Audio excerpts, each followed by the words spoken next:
Hello दोस्तों, स्वागत है आपका हमारे यूट्यूब चैनल डिवाइन क्लासेस में। लास्ट क्लास में हम लोग डिस्कस किया था पैरेलल प्लेट कैपेसिटर के बारे में, जिसको देखने के लिए आप आई बटन पर क्लिक कर सकते हैं। आज हम लोग डिस्कस करने वाले हैं न्यू टॉपिक, जो कि है स्फेरिकल प्लेट कैपेसिटर। जैसा कि हम लोग जानते थे बेसिकली क्या होता है कैपेसिटर की अगर बात करते हैं तो कैपेसिटर होता क्या है कि दो कंडक्टिंग प्लेट होती हैं जो कि एक डिस्टेंस से सेपरेट होती हैं। उनके बीच में एक डाइलेक्ट्रिक मीडियम होता है, ठीक है। वो कुछ भी हो सकता है, एयर हो सकता है या और कोई भी मटेरियल हो सकता है। अब जैसा कि हम लोगों ने यहाँ पर एक फिगर बना रखा है, यहाँ पर हम देख सकते हैं कि दो प्लेट हैं। एक अंदर ये जिससे छोटा सा स्फीयर बना हुआ है जिसकी रेडियस ए है, और एक बड़ा स्फीयर जिसकी रेडियस बी है। और ये दोनों कुछ डिस्टेंस पे सेपरेट हैं, जिसकी वजह से छोटे बड़े कॉन्सेंट्रिक है, मतलब कि इनका सेंटर क्या होगा, सेम होगा। मतलब इस सेंटर से दोनों स्फीयर ड्रा किया गए हुए हैं। हम लोग यहाँ पर बातें इनकी डिस्कस करते हैं बेसिकली हैं क्या। पहले हम लोग देख लेते हैं बेसिकली हमें करना क्या होता है। इसका कैपेसिटेंस का फार्मूला हमको फाइंड आउट करना है, और हम लोग करेंगे क्या। कैपेसिटेंस का फार्मूला होता क्या है basically, C is equal to Q upon we.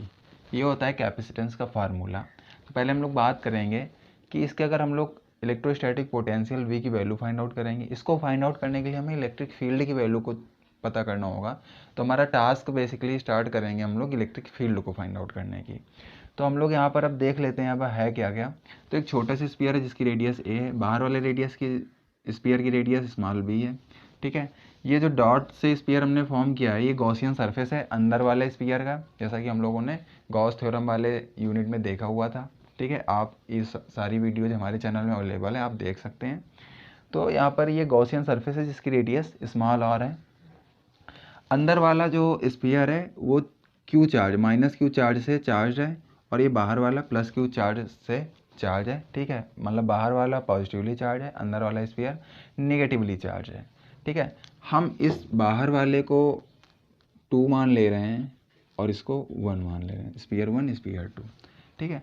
अब हम लोग बात करेंगे क्या कि इसको 3 रीजन में डिवाइड मान ले रहे हैं कि बाहर वाले रीजन को 1, इन दोनों स्फीयर के रीजन के बीच वाले रीजन को 2, और सबसे अंदर वाले को 3rd रीजन मान ले रहे हैं। तीनों रीजन पर हम लोग बेसिकली इलेक्ट्रिक फील्ड की वैल्यू को फाइंड आउट करेंगे, और इस कैपेसिटर की वजह से टोटल इलेक्ट्रिक फील्ड को हम लोग पता कर लेंगे। अब हम लोग बात करते हैं रीजन 1 में। जैसे ही हम लोग रीजन 1 की बात करते हैं, हम लोग यहाँ पर 3 रीजन क्रिएट कर ले रहे हैं और तीनों पर हम लोग फाइंड आउट करने वाले हैं, ठीक। ये है रीजन 1 के लिए, ये है रीजन 2 के लिए, और ये है रीजन 3 के लिए। जैसे ही हम लोग रीजन 1 में आते हैं, तो जैसे हम लोगों ने पैरेलल प्लेट कैपेसिटर में देखा था कि रीजन 1 में होता क्या है कि अगर ये प्लस चार्ज है, प्लस चार्ज की वजह से इलेक्ट्रिक फील्ड क्या होगी। अगर इस पॉइंट पर हम लोग इलेक्ट्रिक फील्ड की वैल्यू को फाइंड आउट करना चाहते हैं तो क्या होगा कि प्लस पॉइंट की वजह से ही पॉइंट से दूर हो जाएगी इलेक्ट्रिक फील्ड, मतलब E2 जो होगा इस डायरेक्शन में होगा। भाई 2 प्लेट है, ये सेकेंड प्लेट की वजह से E2 होगा, वो डायरेक्शन क्या होगी, अवे फ्रॉम चार्ज। और ये है निगेटिवली चार्ज, तो E1 क्या होगी, टुवार्ड्स द चार्ज, तो E1 ये हो गया, ठीक। अब बेसिकली होता क्या है कि हमें E फाइंड आउट करना था, तो E इक्वल टू क्या होता है, E1 प्लस E2 बेसिकली होता ही है। तो हम लोग यहाँ क्या करेंगे कि डायरेक्शन के साथ, क्योंकि वेक्टर क्वांटिटी है, तो हम लोग लेंगे E1 प्लस E2 क्या हो जाएगा, माइनस।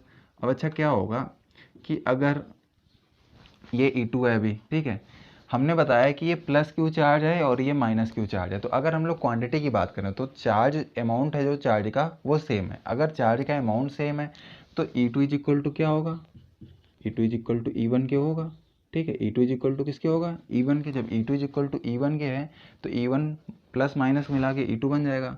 तो E1 माइनस E2, अगर ये दोनों क्वांटिटी आपस में बराबर हैं तो इसका मतलब इलेक्ट्रिक फील्ड कितनी आ जाएगी, 0। रीजन 1 में इलेक्ट्रिक फील्ड आ जाएगी 0। बहुत सिंपल सी बात है कि 5 न्यूटन का फोर्स आप एक तरफ लगाएं और दूसरी तरफ लगाएं तो उस पर कोई चेंजमेंट नहीं आएगा, मतलब टोटल वर्क डन कितना आएगा, 0। इस तरीके से यहाँ देख सकते हैं कि इस पॉइंट पर एक इलेक्ट्रिक फील्ड कुछ अलग डायरेक्शन में लग रही, एक इलेक्ट्रिक फील्ड अलग, अमाउंट दोनों का सेम है, तो नेट रिजल्टेंट कितना आएगा, 0। अगर हम लोग रीजन 2 की बात करते हैं, रीजन 2 की बात करने से पहले हम लोग रीजन 3 को देख लेते हैं, थोड़ा ईजी है। रीजन 3 में क्या बेसिकली कि इस पॉइंट की वजह से कोई रीजन 3 में एक पॉइंट है, ठीक है, और उस पॉइंट पर हमें इलेक्ट्रिक फील्ड की वैल्यू को फाइंड आउट करना है।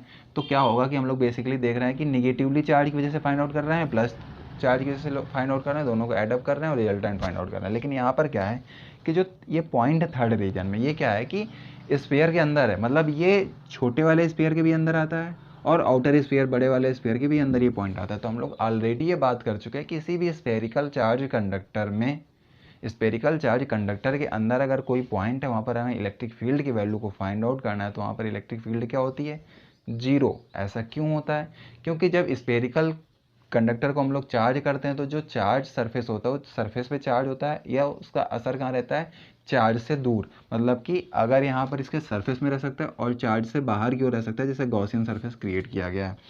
तो इसका मतलब क्या हो गया कि यहाँ पर हम लोग डायरेक्टली लिख सकते हैं कि नेट इलेक्ट्रिक फील्ड चार्ज के अंदर हमेशा क्या होती है, जीरो। इसलिए इज इक्वल टू क्या आ जाएगा, जीरो। तो हम यहाँ पर डायरेक्टली लिख सकते हैं इक्वल टू जीरो। हम लोग सेकेंड रीजन की बात करते हैं।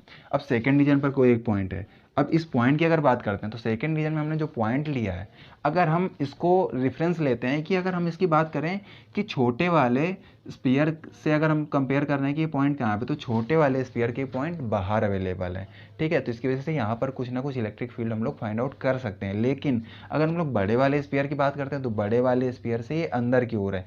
फिर वही बात आ गई कि किसी भी स्फेरिकल चार्ज कंडक्टर के अंदर अगर कोई पॉइंट है तो उसके लिए इलेक्ट्रिक फील्ड क्या होगी, जीरो। तो इसका मतलब क्या हो गया कि हम लोग बेसिकली करने क्या वाले हैं, इज इक्वल टू में फाइंड आउट करना था E1 प्लस E2। लेकिन यहाँ पर हम लोग देख सकते हैं कि E2 is equal to second plate की वजह से क्या हो जाएगा, जीरो। तो E2 इज इक्वल टू यहाँ पे क्या है, चूंकि E2 इज इक्वल टू क्या है, because E2 is equal to zero, तो यहाँ पर क्या हो जाएगा, E1 हो जाएगा। इज इक्वल टू किसके हो जाएगा, E1 के हो जाएगा। अब E1 की वैल्यू हमें फाइंड आउट करना है। तो हम लोग पढ़ चुके हैं, ये भी हम लोगों ने इलेक्ट्रिक फील्ड में पढ़ रखा है कि अगर किसी भी स्फेरिकल चार्ज कंडक्टर के बाहर या सरफेस पर कोई पॉइंट है तो हमें बेसिकली क्या करना होता है, उसके बीच के डिस्टेंस को फाइंड आउट करना होता है। जो इलेक्ट्रिक फील्ड का बेसिक सा फार्मूला होता है, क्या होता है, 1/4πε0 Q/r²। तो ये हो गया इलेक्ट्रिक फील्ड, ठीक। अब देखो क्या था, बेसिकली ये हमारा मैग्नीट्यूड आ गया तो इसलिए हमने वेक्टर रिमूव कर दिया। अब देखो बेसिकली क्या था कि ये जो पॉइंट है ये गॉसियन सरफेस पे अवेलेबल हम लोग मान के चल रहे हैं। तो ये आर, हमने ये बता रखा है कि गॉसियन सरफेस आर डिस्टेंस पर, इसलिए हमने आर डिस्टेंस ले लिया। इस तरीके से क्या हुआ कि ये इक्वल टू जीरो, ये इक्वल टू जीरो, ये ई की वैल्यू मिल गई। तो हम अगर तीनों के साथ जोड़ना चाहें तो ये तो दोनों जीरो, इनका कोई मतलब नहीं रह जाएगा, ये इतना बचेगा। तो हमें नेट इलेक्ट्रिक फील्ड कितनी मिल गई, ये वैल्यू मिल गई, ठीक है। तो हमारा जो पहला टास्क था कि इलेक्ट्रिक फील्ड फाइंड आउट करना था, हम लोगों ने फाइंड आउट कर लिया है। अब दूसरा टास्क होता है हम लोगों का ये इलेक्ट्रिक, इसी की हेल्प से हम लोग फाइंड आउट करेंगे इलेक्ट्रोस्टैटिक पोटेंशियल को। इलेक्ट्रोस्टैटिक पोटेंशियल को फार्मूले को हम लोग जानते हैं, V इक्वल्स टू होता है E इंटू आर, ठीक।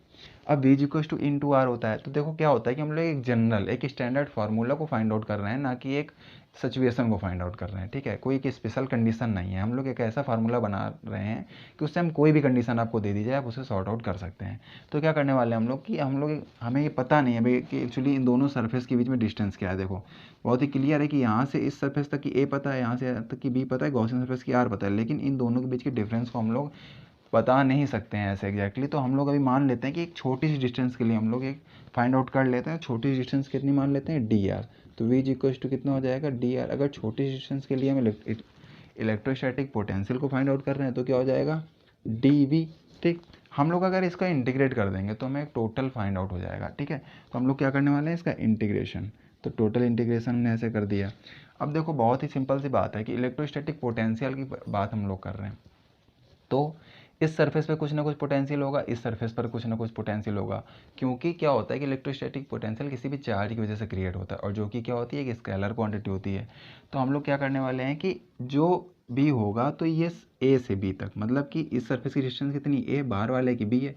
तो जो भी चेंजमेंट होगा वो कहाँ से कहाँ तक होगा, ए टू बी। मतलब अगर हम इस टोटल ग्रिप की बात करें, जो टोटल थिकनेस विड्थ आ रही बीच में, इसकी बात करें, डिस्टेंस कितनी, ए टू बी, तो जो इसकी लिमिट होगी वो कहाँ से कहाँ तक होगी, ए टू बी होगी, ठीक। जैसे जैसे हम लोग डी वी का इंटीग्रेट करते हैं तो ये मिल जाता है हमें कैपिटल वी, ठीक।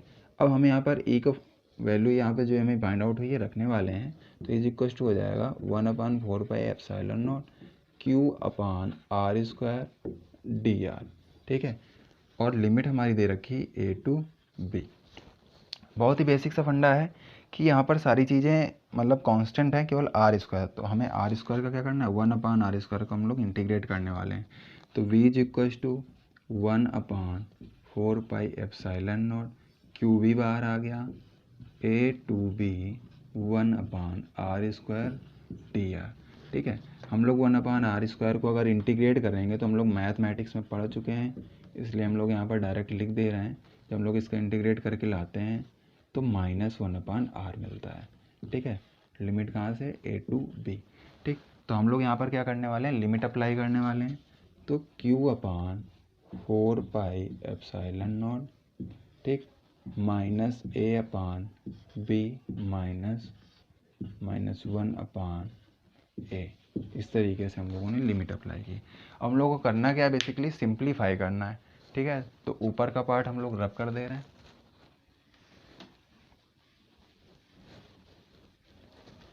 बेसिकली हम लोग क्या करेंगे, उस पार्ट को इलेक्ट्रोस्टैटिक पोटेंशियल जो था उसको हम लोग सिंप्लीफाई करने वाले हैं कैलकुलेशन को। तो हमें मिलने वाला है इस तरीके से v = 1/4πε0, ये -1/b, ठीक है, और ये माइनस माइनस मिला के प्लस बनाएगा 1/a।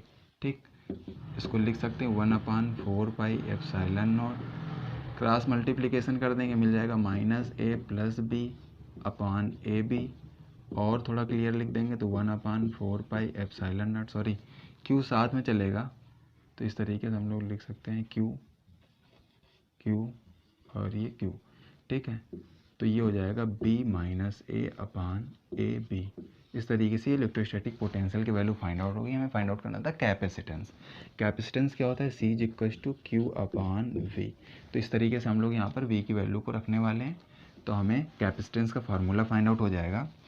तो C = Q/V, V क्या है, Q/4πε0, b-a/ab, Q से Q कैंसिल आउट हो गया, 4πε0 ab/b-a। ये हो गया हमारा कैपेसिटेंस का फार्मूला। किसके लिए, स्फेरिकल प्लेट कैपेसिटर। जब दो प्लेट स्फेरिकल फॉर्म में हो और वो एक कैपेसिटेंस को फॉर्म कर रही हो, ठीक है, और वो एक स्फेरिकल कैपेसिटर बन जाती हैं, तो उसके लिए कैपेसिटेंस का फार्मूला क्या होता है, C = 4πε0 ab b-a। जहाँ पर हम लोग देख सकते हैं कि 4πε0 कांस्टेंट टर्म है टोटली। ए बी की बात करते हैं तो ए क्या है, अंदर वाले छोटे स्मॉल स्फीयर है उसकी रेडियस है, और कैपिटल स्मॉल बी क्या है, आउटर स्फीयर की रेडियस है। तो इस तरीके से हम लोगों ने ये फार्मूला फाइंड आउट किया। बेसिक सा कॉन्सेप्ट क्या है, आगे हम लोग और भी सारे जैसे सिलेंड्रिकल कैपेसिटर पढ़ेंगे तो बेसिक सा फंडा क्या है फाइंड आउट करना होता है हम लोगों को। कैपेसिटेंस का फार्मूला होता है C = Q/V। दूसरा फंडा हमारा आता है, उसके बाद हम फाइंड आउट करते हैं इलेक्ट्रोस्टैटिक पोटेंशियल। ये किसकी हेल्प से फाइंड आउट होता है, इलेक्ट्रिक फील्ड की हेल्प से। तो हमारा टास्क होता है कि फिगर बनाते हैं, उसकी वजह से उस पर देखते हैं कि इलेक्ट्रिक फील्ड कैसे कैसे अप्लाई हो रही है, किस डायरेक्शन में, नेट इलेक्ट्रिक फील्ड को फाइंड आउट करते हैं।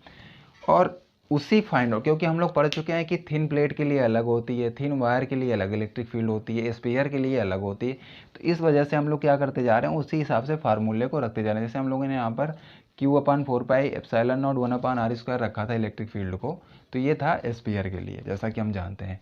जब हम लोगों ने पैरेलल प्लेट कैपेसिटर पढ़ा था, वहाँ पर इलेक्ट्रिक फील्ड को कुछ हमने और डिनोट किया था, कुछ और तरीके से। वहाँ पर हम लोगों ने गॉस सरफेस लिया था, ठीक है, सिग्मा/, टर्म में था कुछ, ठीक। तो इस तरीके से देख सकते हैं। अब हम लोग आगे नेक्स्ट पढ़ेंगे, तो बेसिक से हम फंडा बताना चाहते हैं आपको कि जब C = Q/V फाइंड आउट करना होता है तो हम पहले V फाइंड आउट करते हैं। V फाइंड आउट करने के लिए हमें इलेक्ट्रिक फील्ड चाहिए, तो हम पूरा फिगर बनाएंगे, उससे इलेक्ट्रिक फील्ड को फाइंड आउट करेंगे। इलेक्ट्रिक फील्ड को फाइंड आउट रखने के बाद स्टेप बाय स्टेप काम करते जाएंगे तो ये हमें कैपेसिटेंस फार्मूला फाइंड आउट हो जाएगा। हम लोग बात करते हैं क्वेश्चन सेक्शन की। लास्ट टॉपिक में क्वेश्चन दिया गया था कि जब हम लोग पैरेलल प्लेट कैपेसिटर में जो कैपेसिटेंस होता है वो किन किन बातों पर डिपेंड करता है। तो जो फार्मूला आया था उससे हम लोगों ने बता दिया था कि ये इनके बीच की डिस्टेंस को, जो सेपरेशन डिस्टेंस दी थी, उन पर डिपेंड करता है, प्लेट के सरफेस एरिया पर डिपेंड करता है, और प्लेट किस मीडियम पे रखी हुई इस बात पर भी डिपेंड करता है। तो इस तरीके का आपका आंसर सही था, ऑल ऑफ द अबव। अब हम बात करते हैं इस टॉपिक के क्वेश्चन की। इस टॉपिक से रिलेट करते हुए क्वेश्चन आपकी स्क्रीन पर है। ज़्यादा से ज़्यादा स्टूडेंट कमेंट बॉक्स पर इसका आंसर दें और हमारे साथ जुड़े रहें। हमारी वीडियोज़ को देखने के लिए थैंक यू।